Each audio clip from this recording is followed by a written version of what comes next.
Thank you, Chairman Barr, and I want to thank the witnesses for joining us today.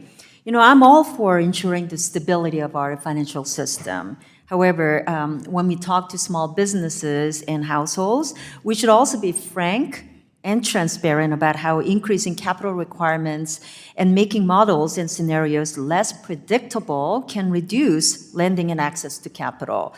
First question to you, Mr. Campbell. If the Fed decides to broaden the scope of stress test scenarios without making them more transparent, can you elaborate on how this decision could change stress capital buffer requirements? Sure. So you have in mind the idea that the Federal Reserve would use more in different kinds of scenarios rather than a single scenario, just to make sure I understand the question? To me, it seems that it could make them less predictable. So if multiple stress test scenarios make capital requirements less predictable, how can that influence lending to small businesses and families? And I ask this because my fear is that with high interest rates, mortgages, and other financial tools, that will increase in cost due to unpredictability of stress tests. So, Mr. Koves, do you have anything to add to this question?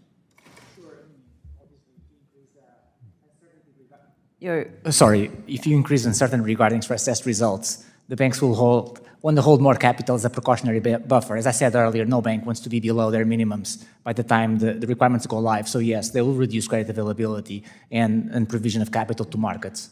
Thank you. We understand that Basel III Endgame proposal would increase the capital banks must hold with respect to market risk. And this is the same risk that is being stress tested in the global market shock component. And I would say that this sounds like double counting of these risks to me. I know Chairman Barr touched on the double counting aspect. So if you could tweak either the market risk component of the Basel III proposal or the global market shock component, which one of the two components do you find less necessary? And would you eliminate one or both?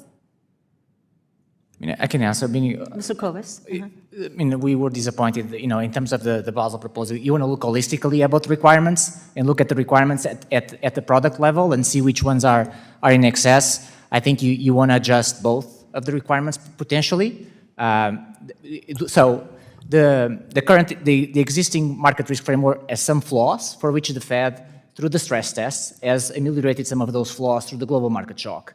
The new proposal fixes some of those flaws. So I do think you ought to go back to the global market shock and make some adjustments so that ultimately you are not overcapitalizing for market risk. Mr. Campbell, could you add to that, please? I mean, I would broadly agree with that sentiment, and I think the most important thing to ensure is that the global market shock and the treatment of market risk assets in the context of Basel III Endgame work in a conceptually consistent and logical manner. And that they don't basically work at cross purposes with each other, and I think that's part of what's going on in the current regime. Well, let me move on to another matter. It's been suggested that being more transparent with models and scenarios could lead to gaming, and that it could be like the teacher revealing the questions to the students before the exam. So, Mr. Koves, do you think the Federal Reserve Board revealing methodologies and increasing public engagement on the stress test framework would lead to banks gaming the stress test? As we discussed in the hearing, no. I mean, again, this is the stress test, our capital rule. The banks need to allocate portfolio allocation of capital through the different products they offer. They need to know what the capital requirement is. Banks change their portfolios driven by business decisions and market demand, not because they want to game or reduce the capital charge in the stress tests. The models, if they are accurate, the banks have no incentive to game accurate models, and if they are inaccurate, they should be put out for notice and comment to fix the models. Finally, the Fed already has processes in place to look at banks' exposures and through the global market shock, and they can disallow exposure. They've been doing that for the last at least 3 or 4 years, where they look carefully at banks' exposures, and if they think some of the exposures are just to reduce the charge in the stress test, they are disallowed. So, Mr. Campbell, on the same topic. Can you explain why it's difficult to game stress test when you're talking about hundreds of billions in the balance sheet of a bank?